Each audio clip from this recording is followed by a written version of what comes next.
Oh, good morning. So, as I mentioned, we're going to get to the big chapter of Shulchan Aruch we've been looking toward, the laws of Kiddush, chapter 271, Reish Ayin Aleph. But one more thing before that, which will complete the picture, which is the last halacha, the last section of chapter 296, laws of Havdalah. And you'll see in a minute why it's important to start with that. And you'll see how it links up to what is going to be discussed in Reish Ayin Aleph 271.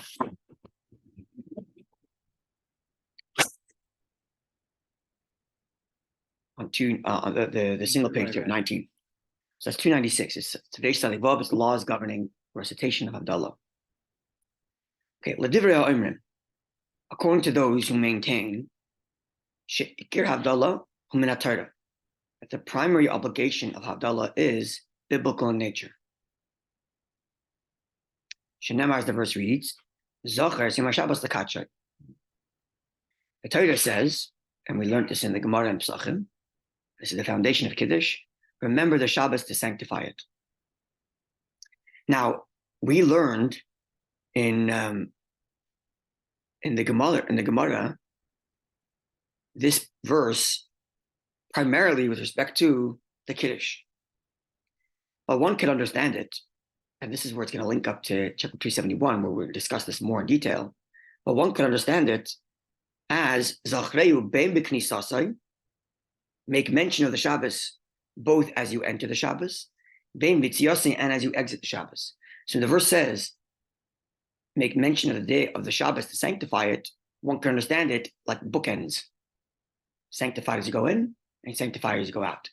If that's how you read it, then the same way there's a biblical obligation to sanctify Shabbos at the beginning of Shabbos, so there is to do so at the end of Shabbos. Even though the wine part of it maybe is rabbinic, but the actual verbalization of sanctification, the blessing of it, is biblical. And if you learn the verse this way, then so is Havdalah biblical.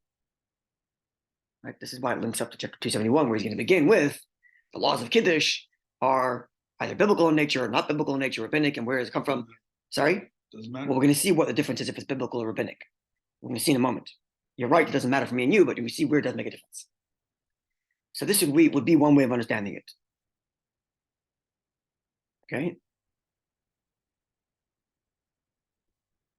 Now, commotion is boy b'siman Reish Ayin Aleph, as we will see in 271, that there are different opinions if Havdalah is biblical the same way Kiddush is or not. Now, if I assume and I maintain that Havdalah is biblical, Haregam Hanoshim Chayavos b'Havdalah min haTorah, then women are obligated to recite Havdalah, biblically speaking, Kashem Shechayavos b'Kiddush min haTorah, just as they are obligated to make Kiddush biblically speaking. Now, why is that? What's the problem with this? Anyone? What's the problem here? The time. Time bound. Women are ordinarily exempt from time bound mitzvahs. And here's a mitzvah, which is biblical as it is. It's a time bound mitzvah, which is a positive commandment. Oh, why is Shabbos different? Because Torah tells us twice the mitzvah of Shabbos in the Ten Commandments. And there's a change in language between the two times it's recorded, right? We have the famous teaching that Hashem said both words at once. God speaks in one, but we hear two. We hear Zachar and Shamar simultaneously. Zachar is positive, remember. Shamar is the negative, guard, as in don't. Now, when it comes to negative commandments, even if they're time bound, women are obligated. So because Torah says guard the Shabbos, which is a negative commandment against, or prohibition against violation of Shabbos, and therefore women are obligated, even though it's time bound, because it's negative, then we link up the positive association with Shabbos to the negative.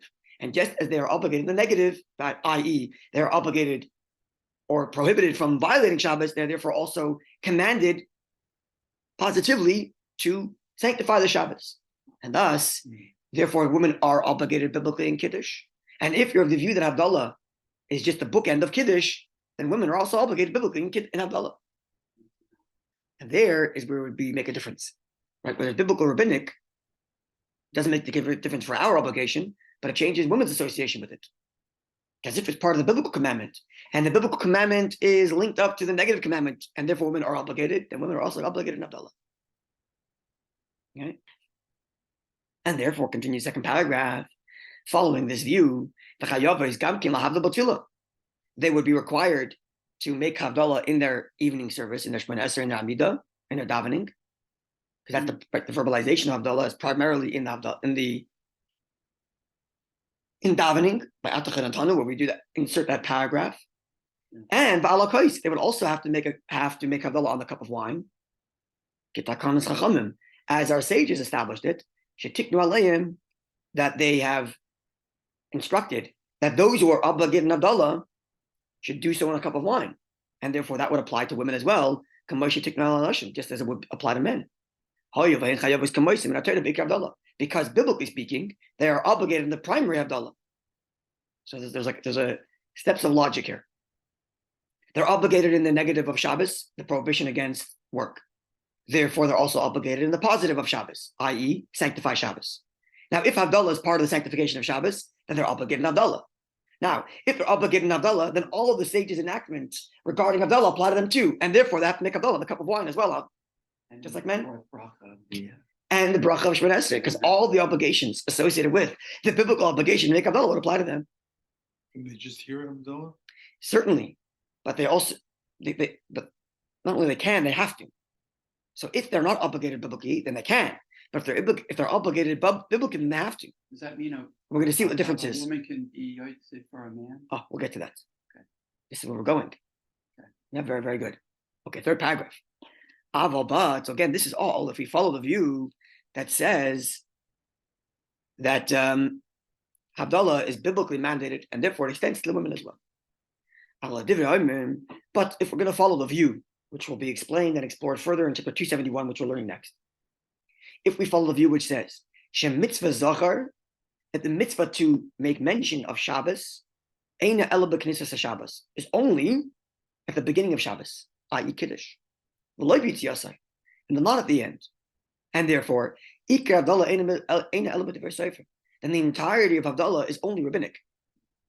If you're of the view that says, and the Torah says, make mention of the Shabbat sanctified, it's not bookends, it's only at the beginning, as by the way is implied from the basic reading of the Gemara.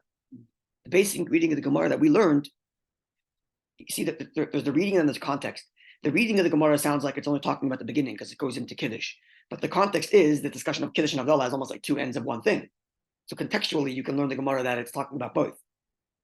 Even though direct reading, right? So you can see opening for both opinions from our Gemara, right?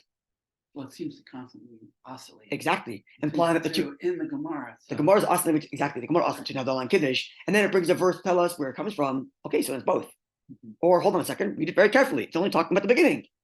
Right. Right. So it's not. You can read it both ways. Yeah. Okay. So now, if we're following the view that the mitzvah to sanctify Shabbos is exclusively at the beginning, Kiddush, and therefore Havdalah to begin with is a rabbinic enactment, then Yesh Misha Omer. Following this logic, one might say that women are exempt from Havdalah because they're only obligated in the biblical associations of Shabbos, not the rabbinic ones. Because this rabbinic Havdalah is separate from the biblical commandment to sanctify Shabbos, and therefore that mitzvah of Havdalah rabbinically just goes into every other biblical rabbinic mitzvah, and if it's time bound, women are exempt. Therefore, just as women are exempt from all time-bound positive commandments, bein shel Torah, whether it's biblical, bein shel divrei sefer, whether it's rabbinic. There's just an exception for the Shabbos associated with because of the negative commandment to keep Shabbos, and therefore that would be limited to the biblical commandments of Shabbos. Right? Following? Now, even though Shabachol Ma'aseh Shabbos. When it comes to all other activities related to Shabbos, Ish v'isha shavin, man and women are equal here. Even if it's only rabbinic. So, for example, if there's a rabbinic prohibition, say muktzah, the prohibition against moving items that are forbidden on Shabbos, that's a rabbinic prohibition, but it applies equally to women. Right?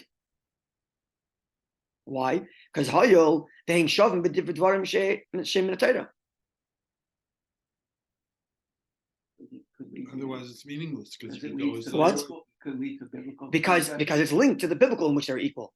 The Hainu Zachav Shamar, that is to say, the two biblical commandments are make mention of Shabbos and guard the Shabbos. The sages applied their standards also equally, which they established as a extension of keeping the Shabbos and guarding the Shabbos. So then, therefore, rabbinic would. But in this view, Havdalah eina inyan lishmiras Shabbos. In this view, Havdalah is not linked to guarding Shabbos. It's a completely independent enactment that our sages established to distinguish between the holy and the mundane. And they found a support biblically, right, from the Torah Shnema, which it reads, Lahavdil Bein HaKodesh Bein HaChol. The verse reads in, where is it? It's in Vayikra, Leviticus, to distinguish between the holy and the mundane. Okay, so there's two opinions so far. One is Havdalah, to begin with, is biblical, a part of sanctified Shabbos. And because women are obligated in the biblical commandments of Shabbos, they're also obligated in Havdalah equal to men in Ma'ariv and on a cup of wine and so on. Even though the wine is only rabbinic, but that rabbinic wine is a rabbinic enactment of how to perform the biblical commandment of Havdalah, which women will be obligated in.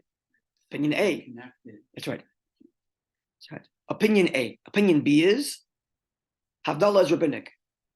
And this rabbinic Havdalah is actually completely detached from the observance of Shabbos. When it comes to the observance of Shabbos, biblical rabbinic women are equal. Women and men are equal. But Havdalah is not linked to the observance of Shabbos. It's an independent enactment that I'm required by rabbinically to make a distinction between the holy and the mundane. And because it's a rabbinic enactment, independent of Shabbos, independent of the Shabbos observance, and it's time-bound, women are exempt. That's opinion 2. Now there's a third opinion, which is middle ground. Yeah, it's the end of Shabbos. That's the end of Shabbos, correct? That's this thinking. Shabbos is over already. So, basically, right, it is over already. One opinion is the mitzvah to sanctify Shabbos is bookends. Sanctify beginning, sanctify end. That's the case. Women are obligated. Other opinion says no. Havdalah has nothing to do with Kiddush Shabbos. The observance of Shabbos, women are obligated. Kiddush and all the prohibitions, rabbinic, biblical, whatever. Havdalah is another independent institution from our sages to make it to declare the distinction between Shabbos and between holy and weekday, and that is time bound. Women are exempt. That's opinion B. Now opinion C, a hybrid. Others disagree with this. They say that Havdalah is indeed rabbinic, but it's a rabbinic enactment attached to the observance of Shabbos. Not as it just said before, that it's independent of the observance of Shabbos. It's rabbinic, but the rabbinic commandment is to bookend your sanctification of Shabbos.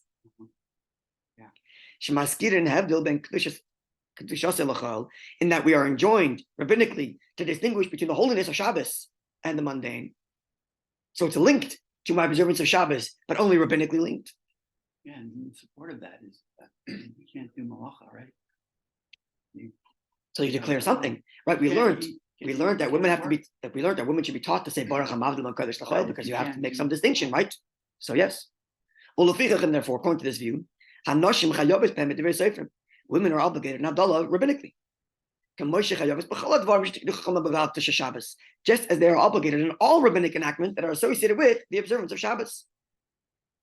Because they established their enactment to be linked and similar to the observance of a biblical command. And women are obligated in the observance of Shabbos and the prohibitions of Shabbos biblically, like men. And this is the primary halachic view. Okay, so we have 3 views. Havdalah is biblical, and if Havdalah is biblical, women are obligated biblically.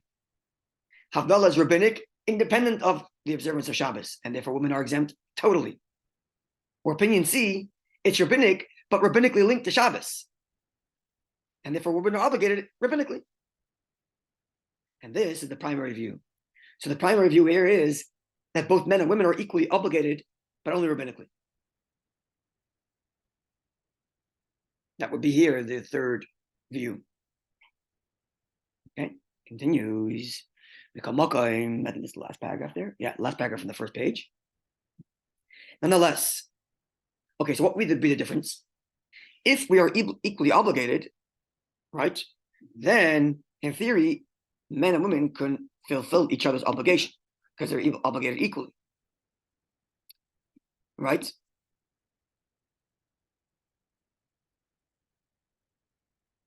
Or actually, no. Or if I already fulfilled my obligation,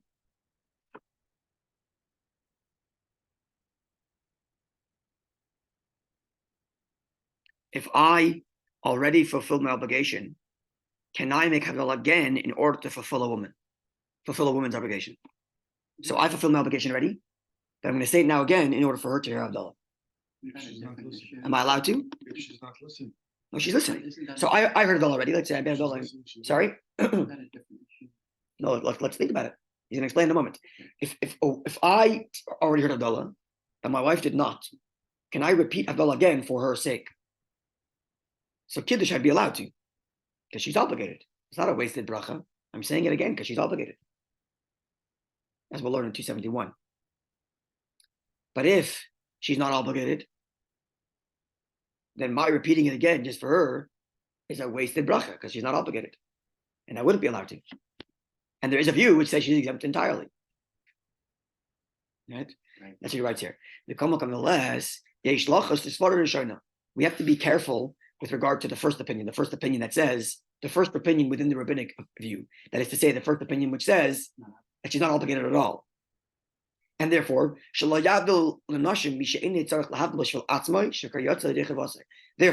one should not make Havdalah for women if he has already fulfilled his obligation and just doing it for her. Right.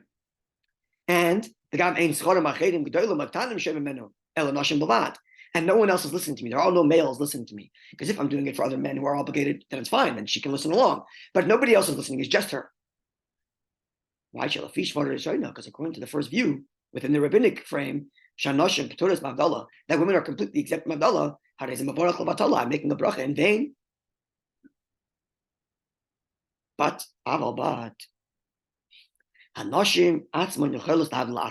women themselves can make Havdalah for themselves, for each other, even if they're completely exempt. Why? Just like a woman is allowed to make a bracha on any mitzvah that she's not obligated to do. Lulav, shofar, all these mitzvahs, which are time bound, which they are exempt, but nonetheless, exemption doesn't mean forbidden. They may, and therefore, if they do, they make a bracha. Okay, the Sephardim actually don't make a bracha. The Sephardim, if I'm not mistaken, the Sephardim, when they shake lulav and esrog, women, I don't know if Sephardic women shake lulav and esrog at all, but certainly they don't make a bracha. I've had this on, going on the street, handing out lulav and esrog to people on the streets, and I'm Sephardic. I don't do it. Orthodox Sephardic women. They don't make brachas according to this opinion, then. Yeah. Mitzvah? It's mitzvahs that are time bound, that are exempt, they make a bracha. Yeah, I mean, that's what I mean. So,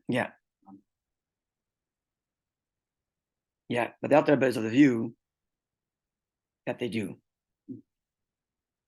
Okay, so therefore, women would be allowed to make Havdalah for each other. It's not a biblical, it's not a mitzvah in vain, bracha in vain. As the Alter Rebbe explains his position in chapter 17, where there he explains, as mentioned in the footnote 94 here, where there he explains that even though they aren't obligated, they can still thank Hashem for the fact that there was such a mitzvah given, even though it wasn't for them. In other words, they're thanking Hashem that the mitzvah was given to the Jewish people, even though technically they aren't obligated, but they're still part of the Jewish people which receive these mitzvahs. Something of that nature. Seems like an oddity though. She's allowed to make a bracha. Why would you be precluded from making a bracha on her behalf? Yeah. Because that's interesting. I don't understand. It's in the middle because because I've already done it. To a bracha that she participated. Her intent was she wants to participate in it. You should be able to transfer over. Perhaps because the nature of the bracha is different. When I make a bracha, I'm thanking God for that mitzvah I had. I already did it. When she's thanking Hashem for the mitzvah, she's thanking Hashem for the fact that Jews as a whole have the mitzvah. And therefore she can, but I can't do for her. So Perhaps. A little bit of a difference in the meaning of the bracha. Yeah. I'll read 94 for you. In that source, that is to say in section 17, the Alter Rebbe states that women may recite a blessing before time-ordained mitzvahs, even though they are not obligated to fill them, praising God for sanctifying us with his commandment. Quote, even though they themselves are not so commanded, because men are so commanded. Moreover, when they perform a mitzvah, which they are not commanded to observe, they are granted a certain measure of reward, though not as great as the reward of those commanded to observe it. This may therefore they may therefore recite a blessing,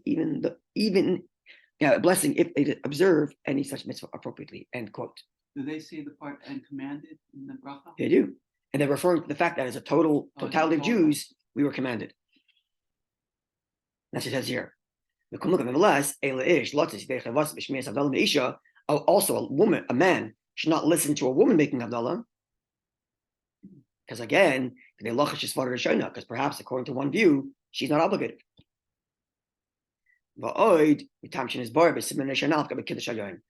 going to learn in chapter 271 about women reciting Kiddush for men, and that some of the logic there is going to apply here to Havdalah as well. Okay, so this. It's like minors as well. But can't say a bracha. That's right. It's We're not gonna see. obligated yet. Yeah. So here, that's one thing. First of all, because she's not obligated, Right. according to at least one She may opinion. not. She may not be obligated, and therefore she can't say it for me. And there's another issue which we'll get to in 271. Okay, so this is like you can see why this is a spin-off of we're about to learn 271, because we're about to learn 271 the origins of Kiddush, going back to our Gemara, and whether it's connected to Havdalah or not, with two different views as to how to understand it, which links up to the laws of Havdalah. Okay, so I'm going to stop the recording here and then restart it as we begin 271.